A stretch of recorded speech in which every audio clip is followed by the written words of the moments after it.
Feliz y bendecido día, aprendiendo un curso de milagros. El secreto de la verdadera oración es olvidarte de las cosas que crees necesitar. Pedir algo específico es igual que ver el pecado primero y luego perdonarlo. Del mismo modo, al orar pasas por alto tus necesidades específicas, tal como las ves, y las dejas en manos de Dios. Ahí se convierten en los regalos que le haces, pues le dicen que no antepondrás otros dioses a Él, ni que quieres otro amor que el suyo. Este libro es un comienzo, no un final.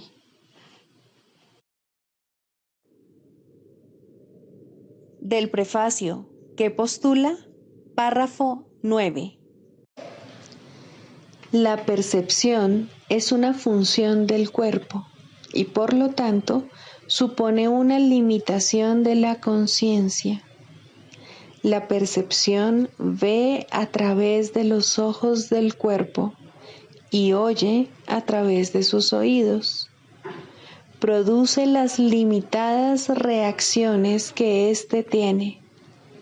El cuerpo aparenta ser, en gran medida, automotivado e independiente, mas en realidad solo responde a las intenciones de la mente.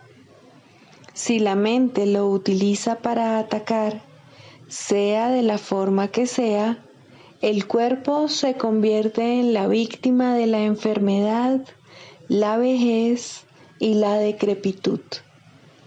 Si la mente, en cambio, acepta el propósito del Espíritu Santo, el cuerpo se convierte en un medio eficaz de comunicación con otros, invulnerable mientras se le necesite, que luego sencillamente se descarta cuando deja de ser necesario.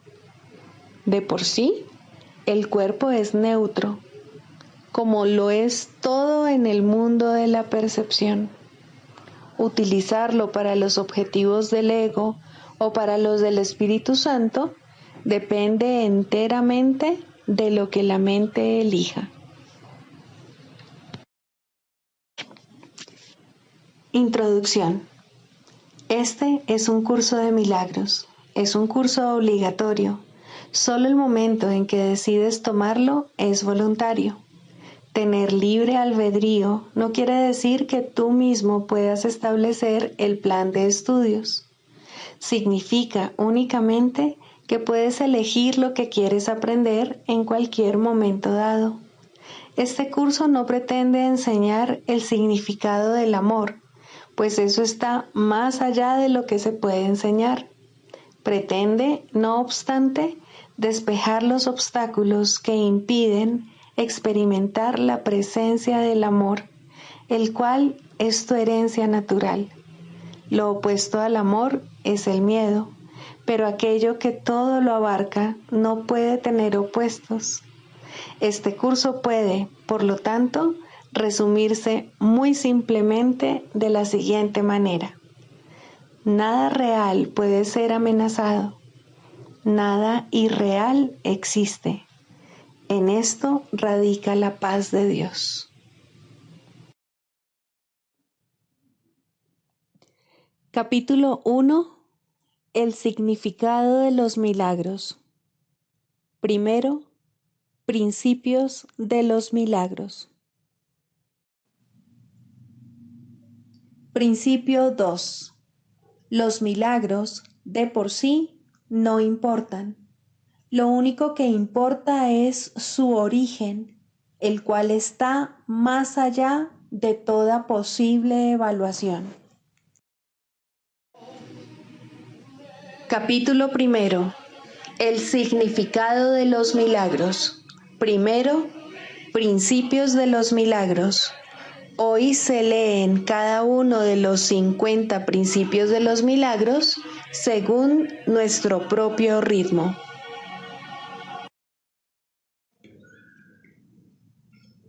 Libro de ejercicios, lección 19. No soy el único que experimenta los efectos de mis pensamientos. La idea de hoy es obviamente la razón por la que lo que ves no te afecta a ti solo. Notarás que las ideas que presentamos relacionadas con el acto de pensar a veces preceden a las que están relacionadas con la percepción, mientras que en otras ocasiones se invierte ese orden. Eso se debe a que el orden en sí no importa. El acto de pensar y sus resultados son en realidad simultáneos, ya que causa y efecto no están nunca separados. Hoy volvemos a hacer hincapié en el hecho de que las mentes están unidas. Rara vez se acoge bien esta idea al principio, puesto que parece acarrear un enorme sentido de responsabilidad e incluso puede considerarse como una invasión de la vida íntima. Sin embargo, es un hecho que no existen pensamientos privados. A pesar de tu resistencia inicial a esta idea, ya entenderás que para que la salvación sea posible, esta idea tiene que ser verdad. Y la salvación tiene que ser posible porque es la voluntad de Dios. El minuto de búsqueda mental que se requiere para los ejercicios de hoy debe hacerse con los ojos cerrados. Repite primero la idea de hoy y luego escudriña tu mente en busca de aquellos pensamientos que se encuentren en ella en ese momento. A medida que examines cada uno de ellos, descríbelo en función del personaje o tema central que contenga. Mientras lo mantienes en la mente, di: no soy el único que experimenta los efectos de este pensamiento acerca de...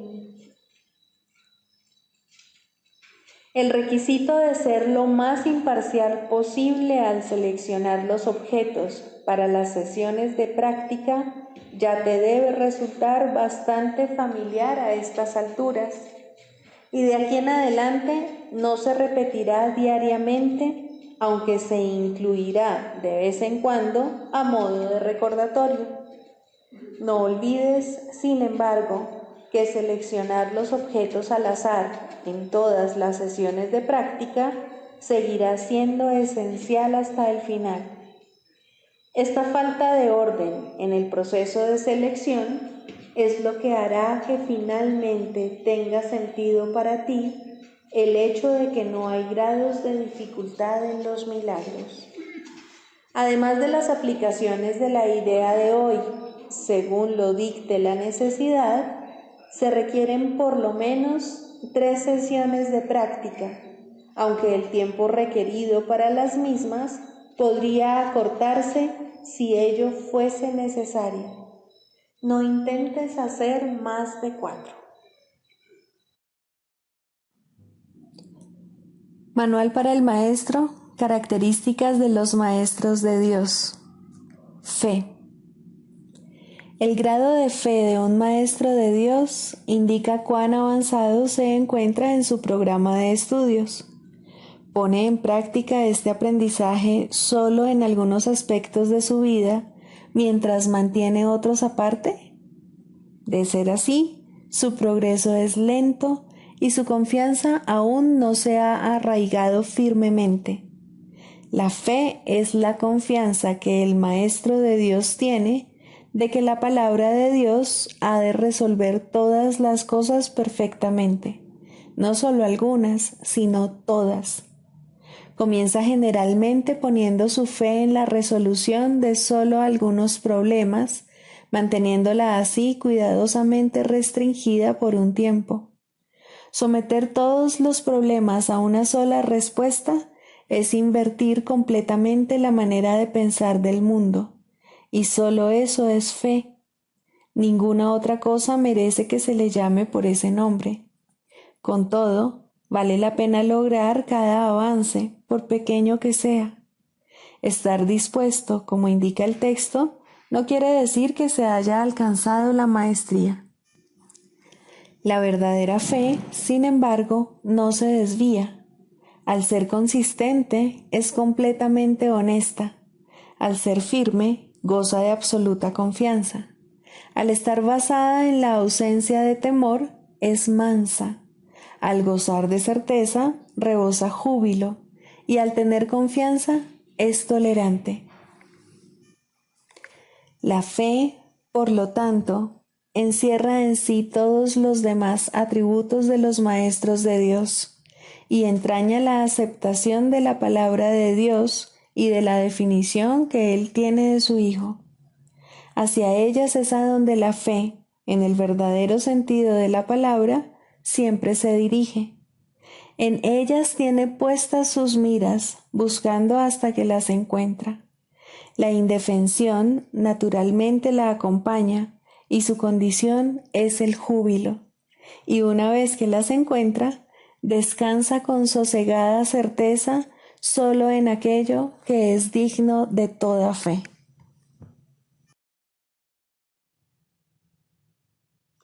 Manual para el maestro, pregunta 19.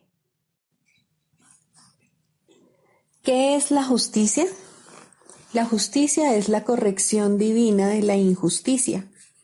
La injusticia es la base de todos los juicios del mundo. La justicia corrige las interpretaciones a las que la injusticia da lugar y las cancela. Ni la justicia ni la injusticia existen en el cielo, donde el error es imposible y la idea de corrección carece de sentido.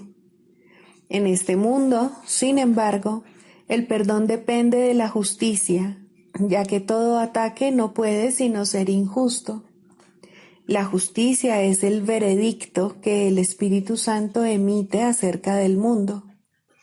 La justicia es imposible, excepto en su juicio, pues nadie en el mundo es capaz de dejar a un lado toda injusticia y de hacer únicamente interpretaciones justas.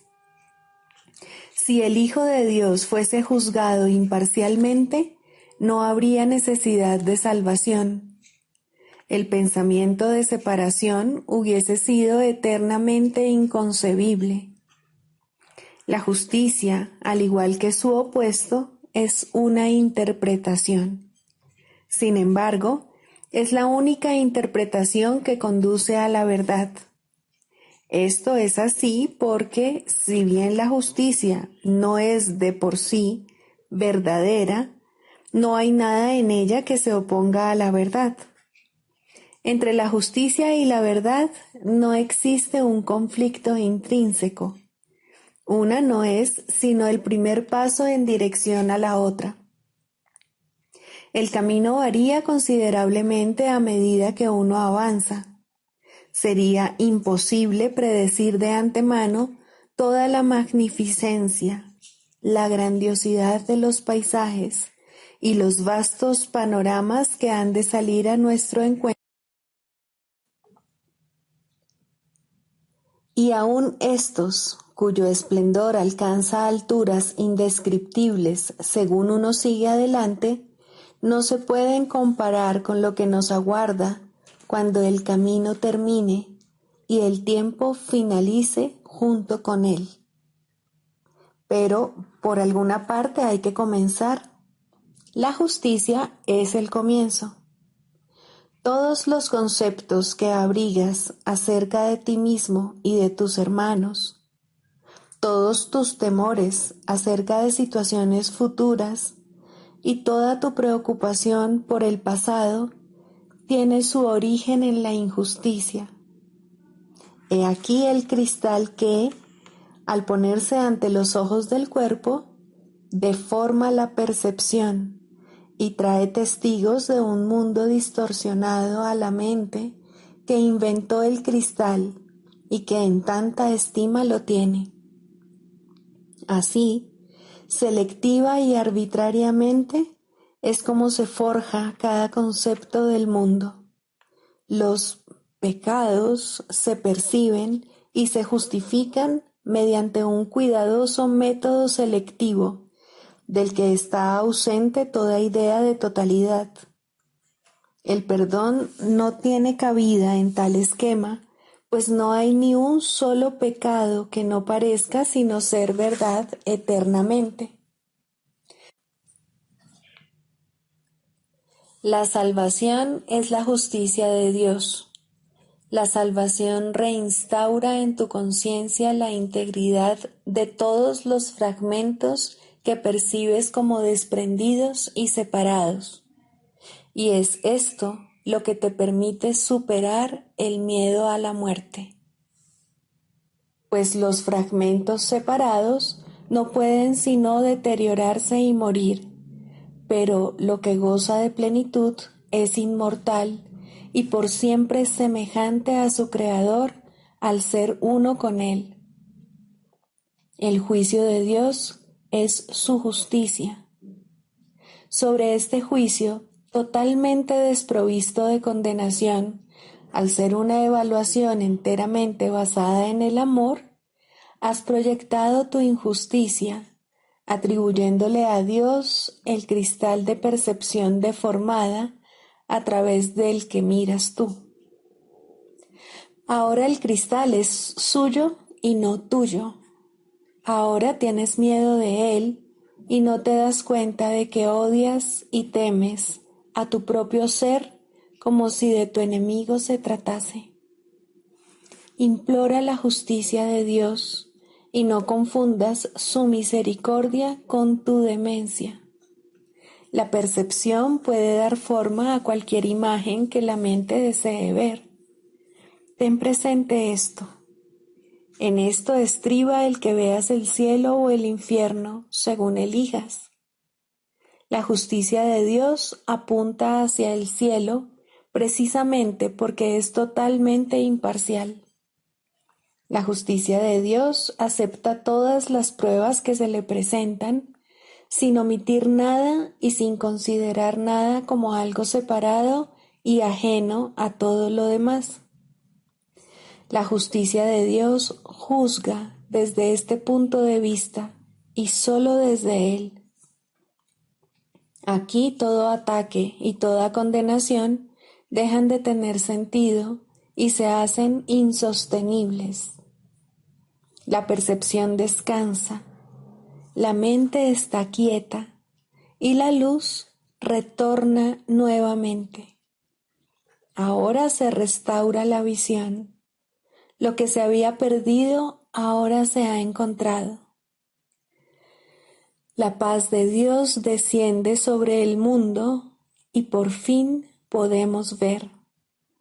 Por fin podemos ver.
Manual para el maestro.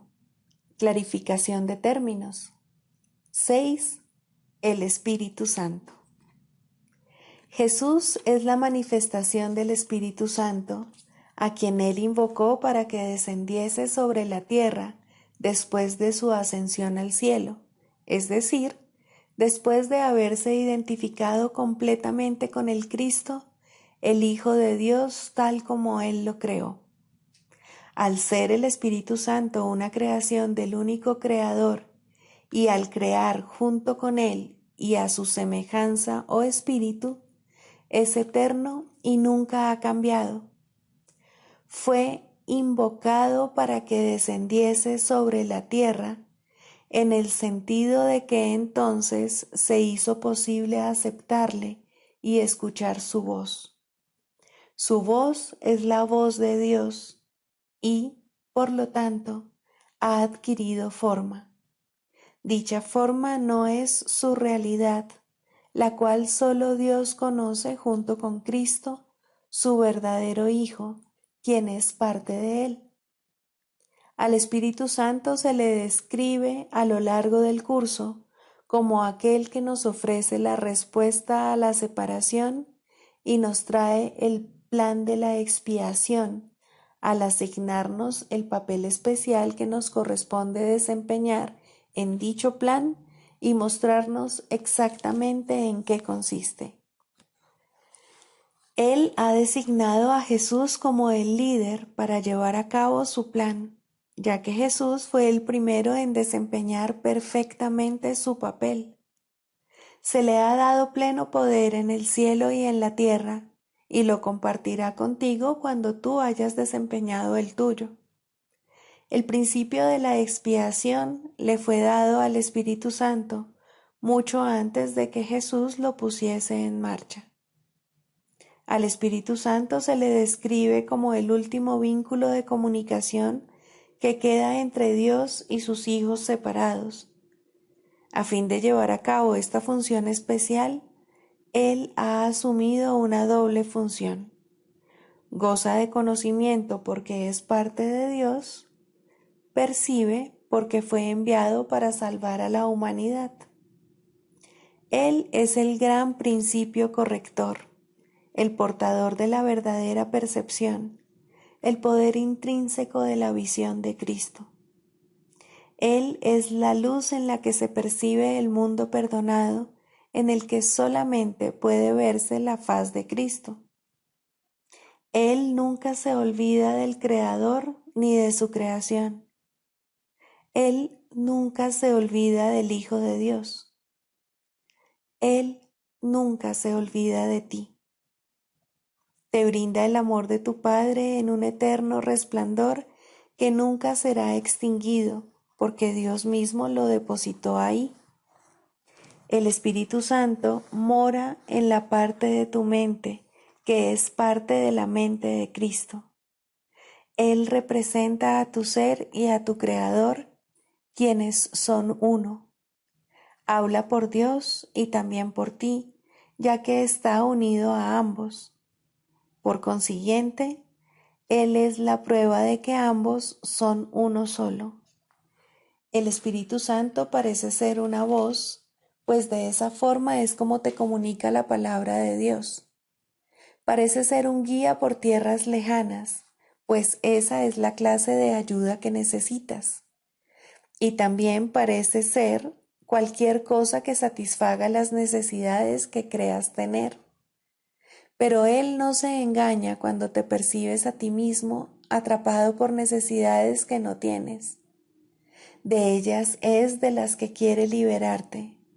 De ellas es de las que quiere ponerte a salvo. Tú eres su manifestación en este mundo. Tu hermano te invoca para que seas su voz junto con él. Por sí solo no puede ser el ayudante del Hijo de Dios, pues por sí solo no tiene ninguna función. Pero unido a ti es el resplandeciente Salvador del mundo, cuyo papel en la redención de éste tú has completado. Él te da las gracias a ti y a tu hermano, pues te elevaste con él cuando él empezó a salvar al mundo, y estarás con él cuando el tiempo haya cesado y ya no quede ni rastro de los sueños de rencor en los que bailabas al compás de la exangüe música de la muerte, pues en su lugar se oirá el himno a Dios por unos momentos más, y luego ya no se oirá más la voz, ya que no volverá a adoptar ninguna forma, sino que retornará a la eterna amorfía de Dios. Sexto, ¿Cómo se define la sanación? El proceso de la psicoterapia, pues, se puede definir simplemente como perdón, pues no hay sanación que pueda ser otra cosa. Los que no perdonan están enfermos, pues creen que ellos no han sido perdonados. El asirse a la culpa, el abrazarla estrechamente y cuidarla, el protegerla con amor y el mantener en alerta su defensa, todo esto no es otra cosa que una implacable negativa a perdonar. Dios no puede entrar aquí, repiten los enfermos una y otra vez mientras lamentan su pérdida y, sin embargo, se regocijan en ella. La sanación ocurre a medida que un paciente comienza a escuchar el canto fúnebre que entona y a cuestionar su validez. Hasta que no lo escuche, no puede entender que es él quien se lo canta a sí mismo. Escucharlo es el primer paso en la recuperación. Cuestionarlo tiene que convertirse entonces en su elección. Hay una tendencia, y muy fuerte, a escuchar este canto de muerte solo un instante para luego descartarlo sin haberlo corregido. Estas conciencias fugaces representan las muchas oportunidades que se nos dan literalmente para cambiar de melodía. En vez de esta, puede escucharse el sonido de la sanación.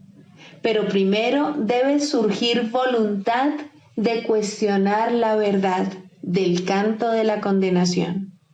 Las distorsiones extrañas que se tejen inextricablemente al interior del concepto del yo, que en sí no es otra cosa que una pseudocreación, hacen que este feo sonido parezca verdaderamente hermoso. El ritmo del universo, el canto del ángel heraldo, todo esto y más se oye en lugar de esos ruidosos chillidos discordantes. El oído traduce, no oye. El ojo reproduce, no ve. Su tarea es hacer agradable aquello que se invoca, no importa cuán desagradable pueda ser. Responden a las decisiones de la mente al reproducir sus deseos y traducidos en formas aceptables y placenteras. Algunas veces el pensamiento detrás de la forma se asoma, aunque solo muy brevemente, y la mente se asusta y comienza a dudar de su cordura, pero no permitirá a sus esclavos cambiar las formas que contemplan, los sonidos que oyen. Estos son sus remedios, sus salvaguardias contra la locura. Estos testimonios que traen los sentidos tienen un solo propósito: justificar el ataque y de esta manera conservar la falta de perdón sin reconocerla como lo que es. Cuando se la ve sin disfraz, resulta intolerable. Sin protección no podría soportarse. Aquí se atesoran todas las enfermedades, pero sin reconocer que es así. Pues cuando no se reconoce una falta de perdón, la forma que toma parece ser algo distinto. Y ahora es ese algo distinto lo que parece aterrorizar. Pero no es el algo distinto lo que se puede sanar. No está enfermo y no necesita remedio. Concentrar tus esfuerzos sanadores aquí no es más que futilidad. ¿Quién puede sanar lo que no está enfermo y aliviado? La enfermedad toma muchas formas y lo mismo hace la falta de perdón. Las formas de una solo reproducen las formas de la otra, pues son la misma ilusión. Tan fielmente la una se traduce en la otra que un estudio cuidadoso de la forma de una enfermedad revelará con bastante claridad la forma de falta de perdón que representa. Sin embargo, ver esto no efectuará una sanación. Eso se logra mediante un solo reconocimiento, que solo el perdón sana una falta de perdón, y solo una falta de perdón puede ser el origen de cualquier clase de enfermedad. Esta comprensión es la meta final de la psicoterapia. ¿Cómo se alcanza? El terapeuta ve en el paciente todo lo que no ha perdonado en sí mismo y de esta manera se le da otra oportunidad de mirarlo, someterlo a una nueva evaluación y perdonarlo. Cuando esto ocurre, ve cómo desaparecen sus pecados en un pasado que ya no está aquí. Hasta que lo haga, tiene que pensar que el mal lo asedia aquí y ahora. El paciente es la pantalla para la proyección de sus pecados, lo cual hace posible que se deshaga de ellos. Pero si llega a retener una mancha de pecado en lo que mira, su liberación es parcial y no será segura. Nadie se cura solo. Este es el alegre canto que la salvación entona a todo el que oye su voz. Esta afirmación no puede ser recordada con demasiada frecuencia por todos los que se vean a sí mismos como terapeutas. Sus pacientes solo se pueden ver como portadores de perdón, pues son ellos quienes vienen a demostrar su impecabilidad ante ojos que aún creen que el pecado se encuentra ahí para que lo vean. Pero la prueba de la impecabilidad, vista en el paciente y aceptada en el terapeuta, le ofrece a la mente de ambos un pacto en el cual se encuentran y unen y son uno. El canto de la oración. 3. La curación. Introducción. La oración tiene ayudantes y testigos que hacen más llevadero y seguro el empinado ascenso, aliviando el dolor causado por el miedo y ofreciendo consuelo y promesas de esperanza. Testigo del perdón y ayudante en la oración, dadora de la certeza de que finalmente alcanzarás la meta, eso es la curación. Su importancia no debe enfatizarse demasiado, pues la curación es una señal o símbolo de la fuerza del perdón y tan solo un efecto o sombra de un cambio de parecer con respecto a la meta de la oración.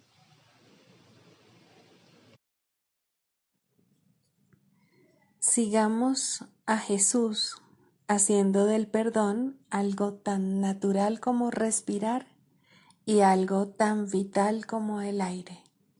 Amén.